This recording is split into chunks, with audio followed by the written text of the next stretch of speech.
সরকারি তিতুমির কলেজকে বিশ্ববিদ্যালয়ে রূপান্তর ইস্যুতে আগামী 7 দিনের মধ্যে সরকার পদক্ষেপ নেবে শিক্ষা মন্ত্রণালয়ের এমন আশ্বাসে আন্দোলন প্রত্যাহার করেছেন শিক্ষার্থীরা। রাতে শিক্ষা মন্ত্রণালয়ের যুগ্ম সচিব নুরুজ্জামান এবং সরকারি তিতুমির কলেজের অধ্যক্ষ শিপ্রা রানী মণ্ডলের অনুরোধে তারা আন্দোলন প্রত্যাহার করে নেন। জানাচ্ছেন আক্তার হোসেন। স্বতন্ত্র বিশ্ববিদ্যালয়ের দাবিতে আন্দোলনের 6ষ্ঠ দিনে মহাখালীতে রেলপথ অবরোধ করেন তিতুমির কলেজের শিক্ষার্থীরা। এতে ঢাকার সঙ্গে দেশের উত্তর ও পশ্চিমাঞ্চলের রেল যোগাযোগ বন্ধ হয়ে যায়। ভোগান্তিতে পড়েন রাজধানীসহ বিভিন্ন জেলার মানুষ।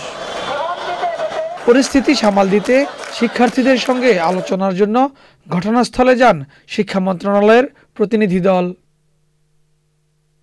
তিতুমির কলেজের অবকাঠামো সংস্কারের বাকি দাবিগুলো মেনে 7 দিনের মধ্যে ব্যবস্থা নেওয়ার আশ্বাস দেন যুগ্ম সচিব নুরুজ্জামান।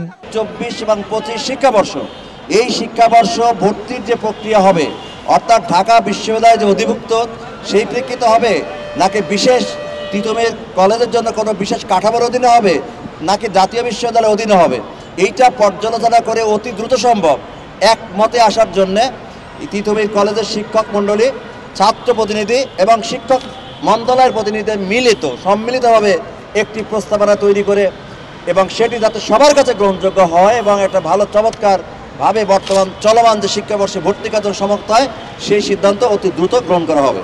প্রতিনিধি দলের অনুরোধে বিশ্ববিদ্যালয়ের রূপান্তরের প্রক্রিয়ায় পদক্ষেপ নিতে আগামী 1 সপ্তাহের সময় বেঁধে দিয়ে আন্দোলন প্রত্যাহারের ঘোষণা দেন শিক্ষার্থীরা।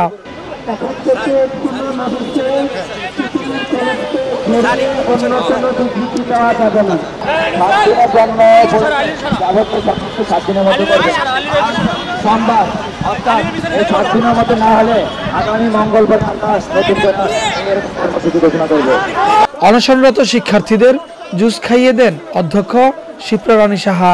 পরে আনন্দ মিছিল করে সড়ক ও রেলপথের অবস্থান ছাড়েন শিক্ষার্থীরা। Akhtar Hossain, channel I, Dhaka.